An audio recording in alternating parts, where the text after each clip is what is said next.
Doctor B.R. അംബേദ്കറുടെ വാചകങ്ങൾ കാണാം. The state in India will not be identified with any religion. India എന്ന് പറയുന്ന ഈ രാജ്യമുണ്ടല്ലോ, ഇത് ഏതെങ്കിലും ഒരു മതത്തിന്റെ പേരിൽ അറിയപ്പെടേണ്ടതല്ല. The state shall treat all religions equally. India രാജ്യത്ത് എല്ലാ മതവിഭാഗങ്ങളെയും തുല്യമായി, ഈക്വലായി ആണ് ഇന്ത്യ രാജ്യത്ത് അവർക്കുള്ള സ്വാതന്ത്ര്യം നിലനിൽക്കേണ്ടത് എന്ന് വളരെ കൃത്യമായി പഠിപ്പിക്കുകയുണ്ടായി.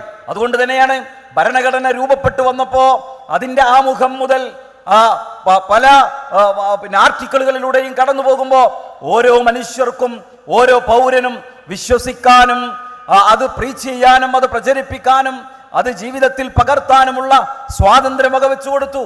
ഇന്ത്യൻ ഭരണഘടനയുടെ പ്രിയാമ്പിൾ എന്ന് പറയുന്നത് ജസ്റ്റ് ഒരു പാരഗ്രാഫാണ്. ആമുഖം എന്ന് പറയുന്നത് ഒരു പാരഗ്രാഫാണ്. ആ പാരഗ്രാഫിനകത്ത് പ്രധാനമായും കടന്നു വരുന്നത് 4 കാര്യങ്ങളാണ്. ഒന്ന് ജസ്റ്റിസ്, നീതിയാണ്. സാമൂഹികമായി, സാമ്പത്തികമായി, രാഷ്ട്രീയമായി ഇന്ത്യ രാജ്യത്ത് എല്ലാ പൗരന്മാർക്കും തുല്യനീതി ഉറപ്പുവരുത്തുക. രണ്ടാമത്തത് ലിബർട്ടിയാണ്, സ്വാതന്ത്ര്യമാണ്. എന്താണ്? Liberty of thought, expression, belief, faith and worship. India രാജ്യത്തുള്ള ഓരോ പൗരനും അയാൾക്ക് ചിന്തിക്കാൻ, തന്റെ ആശയങ്ങൾ പ്രകടിപ്പിക്കാൻ, വിശ്വസിക്കാൻ, മതത്തിൽ വിശ്വസിക്കാൻ, ആരാധനകൾ നിർവഹിക്കാനുള്ള സ്വാതന്ത്ര്യമുണ്ട് എന്നതാണ് ഇന്ത്യൻ ഭരണഘടന പഠിപ്പിക്കുന്നത്. ആളുകൾക്ക് ആരാധന നിർവഹിക്കാനുള്ള സ്വാതന്ത്ര്യമില്ല എന്നല്ല, ആരാധനയുമായി മതവുമായി ഇവിടെ ജീവിക്കണ്ട എന്നല്ല, വിശ്വസിക്കാനും ആരാധന നിർവഹിക്കാനുമുള്ള സ്വാതന്ത്ര്യമുണ്ട് എന്നാണ് ഇന്ത്യൻ ഭരണഘടന പഠിപ്പിക്കുന്നത്. ആർട്ടിക്കിൾ 25 ഓരോ വ്യക്തിക്കും മനസ്സാക്ഷിയുടെ സ്വാതന്ത്ര്യവും മതം സ്വതന്ത്രമായി വിശ്വസിക്കാനും അനുഷ്ഠിക്കാനുമുള്ള സ്വാതന്ത്ര്യമുണ്ട് എന്ന് ആർട്ടിക്കിൾ 25 പഠിപ്പിക്കുന്നു.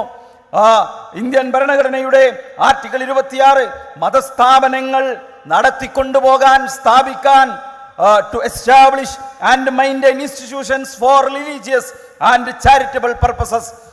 ജീവകാരുണ്യ പ്രവർത്തനങ്ങൾക്ക് വേണ്ടി, മതപരമായ കാര്യങ്ങൾക്ക് വേണ്ടി സ്ഥാപനങ്ങൾ ഉണ്ടാക്കാൻ, ആ സ്ഥാപനങ്ങൾ നടത്തിക്കൊണ്ടുപോകാൻ, ആ സ്ഥാപനങ്ങൾക്ക് വേണ്ടി സ്ഥാവര ജംഗമ വസ്തുക്കൾ വാങ്ങിക്കുവാൻ, അത് വിൽക്കുവാൻ, അത് സമ്പാദിക്കുവാൻ, അത് അഡ്മിനിസ്റ്റർ ചെയ്യുവാൻ എല്ലാമുള്ള സ്വാതന്ത്ര്യം ഇന്ത്യൻ ഭരണഘടനയുടെ ആർട്ടിക്കിൾ 26 ഉറപ്പു നൽകുന്നു.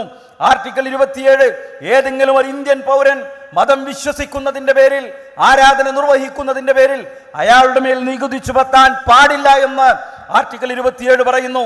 ആർട്ടിക്കിൾ 29 എന്താണ്?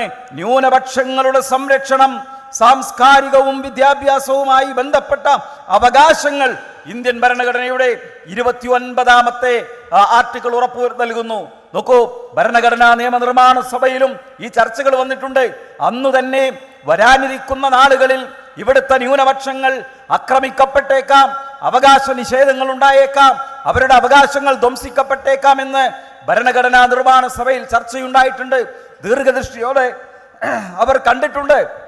അതുകൊണ്ട് തന്നെ ഭാഷാപരമായ, മതപരമായ ന്യൂനപക്ഷങ്ങളെ സംബന്ധിച്ചിടത്തോളം അവരുടെ സംസ്കാരവും അവരുടെ മറ്റു ഐഡന്റിറ്റിയുമെല്ലാം കാത്തു സൂക്ഷിക്കാനുള്ള അവകാശം ഇന്ത്യയിലെ ഓരോ പൗരനുമുണ്ട്, ഓരോ ന്യൂനപക്ഷത്തിനുമുണ്ട് എന്ന് ഇന്ത്യൻ ഭരണഘടന പറയുന്നു. മാത്രവുമല്ല, ന്യൂനപക്ഷങ്ങൾക്ക് പ്രത്യേകമായ സ്ഥാപനങ്ങൾ കൊണ്ടു നടക്കാനുള്ള, സ്ഥാപിക്കാനുള്ള അവകാശം ഇന്ത്യൻ ഭരണഘടന ഉറപ്പു നൽകുന്നു. ഏതെങ്കിലും ഒരു ന്യൂനപക്ഷ വിഭാഗം ഒരു സ്ഥാപനമുണ്ടാക്കിയാൽ, ന്യൂനപക്ഷങ്ങളുടേതായ സ്ഥാപനമുണ്ടാക്കി എന്ന കാരണം കൊണ്ട് ഈ രാജ്യത്തിന്റെ ഏതെങ്കിലും തരത്തിലുള്ള ആനുകൂല്യങ്ങൾ അവർക്ക് നിഷേധിക്കാൻ പാടില്ല എന്ന് ഇന്ത്യൻ ഭരണഘടന പഠിപ്പിക്കുന്നു. ഞാൻ പറയുന്നത്, ഇവിടെ ഇതൊന്നും പാടില്ല, വിശ്വാസം പാടില്ല, അത് ആരാധനകൾ പാടില്ല, ആചാരങ്ങൾ പാടില്ല എന്നല്ല ഇന്ത്യൻ ഭരണഘടന പഠിപ്പിക്കുന്നത്, ഇന്ത്യൻ ഭരണഘടന രേഖപ്പെടുത്തപ്പെട്ടിട്ടുള്ളത്. മറിച്ച് ഇതിനെല്ലാമുള്ള അവകാശവും സ്വാതന്ത്ര്യവും ഇന്ത്യ രാജ്യത്തെ 140 കോടിയിലധികം വരുന്ന ജനങ്ങൾക്കുമുണ്ട്.